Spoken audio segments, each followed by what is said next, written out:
Đăng ký theo dõi kênh để xem thêm nhiều video mới hơn, giúp mình đạt 1000 subscribe nhé. Lễ Kim Ưng mỗi mùa đều có một hình ảnh kinh điển vượt ra giới, mùa trước là Dương Tử, mùa này là Tống Thiến. Tầm quan trọng của việc quản lý biểu cảm. Tống Thiến bị Đài Hoa Quả sắp đặt đâm một đao ở lễ trao giải Kim Ưng, hiện tại trong giới đều cười cô ấy là nữ thần toàn nước, nhưng trước đó Tống Thiến đã có hợp tác với Xoài rồi nên bây giờ không thể trở mặt, làm vậy sẽ ảnh hưởng đến tài nguyên tiếp theo. Cô ấy là người được chỉ định nội bộ cho show, cùng tỷ tỷ cưỡi gió đạp sóng. Mùa 2 sẽ giống như Vạn Thiến ở mùa 1, chân chính làm hoàng. Tham gia show này là muốn cải thiện danh tiếng đi, vốn dĩ thành tích mảng phim ảnh của Tống Thiến năm nay khá tốt, có thể coi như từ idol truyền hình thành công sang diễn viên, nhưng sau lễ trao giải Kim Ưng phản ứng quá lớn, cô ấy muốn đứng vững trên cương vị một diễn viên còn cần cố gắng nhiều. Biểu cảm của cô ấy trong lễ trao giải chỉ là nhất thời không khống chế tốt chứ không có ý thái độ với Triệu Lệ Dĩnh. Tống Thiến có yêu cầu rất cao với nhóm Photoshop cho mình, sau khi bị chê cười ở Kim Ưng hình ảnh của cô ấy phải chỉnh cho thật gầy. Đoàn đội của Tống Thiến đối với sự việc Kim Ưng lần này vô cùng không hài lòng.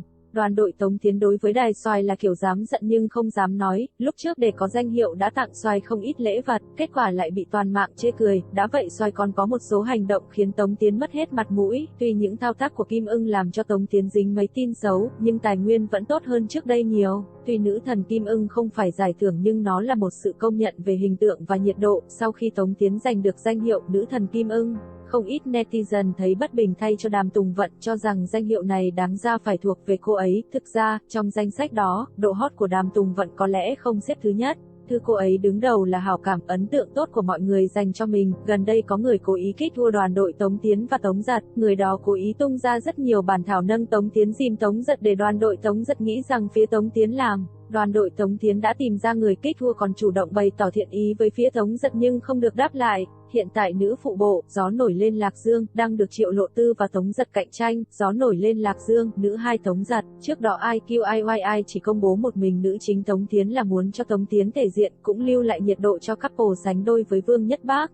Chỉ cần anti-cos fan khiêu khích nhẹ là sẽ lộn xộn ngay lập tức, fan hai bên phải phân biệt rõ, phải hòa bình, đừng như bộ phim Màu Xanh nào đó, Hướng Gió Mà Đi, Trần Hiểu, Giang Sơ Ảnh, do Tống Thiến phải quay, Gió Nổi Lên Lạc Dương, lịch trình không phù hợp nên đoàn đội từ chối, Hướng Gió Mà Đi. Nếu không có gì bất ngờ Tống Thiến và Tình Bách Nhiên sẽ hợp tác trong một bộ phim, phía sản xuất có người rất thích hai người họ nên tận sức kết hợp.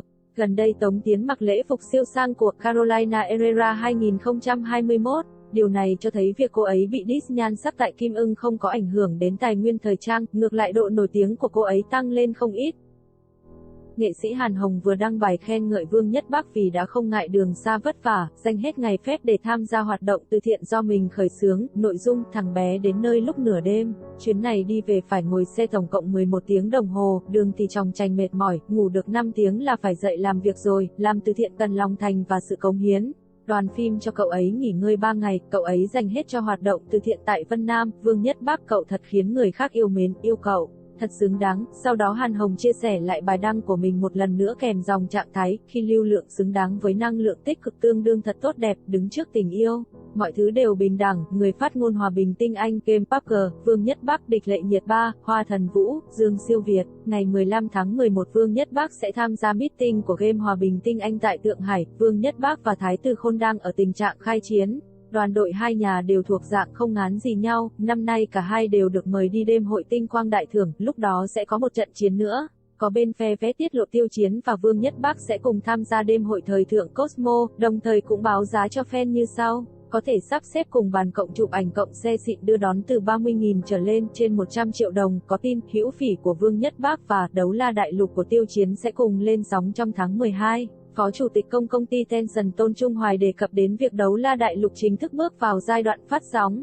Những bộ phim tồn kho và đang quay của Tiêu Chiến đều đang ở giai đoạn chờ xem. Đấu La Đại Lục đã có dấu hiệu phát sóng, tiền công của cậu ấy đã giảm so với trước đây. Đoàn đội cũng đổi con đường marketing rồi, không đi con đường ôn nhuận như Ngọc nữa mà chuyển thành điêu khắc cắt là chỉ những người vui tính và hài hước.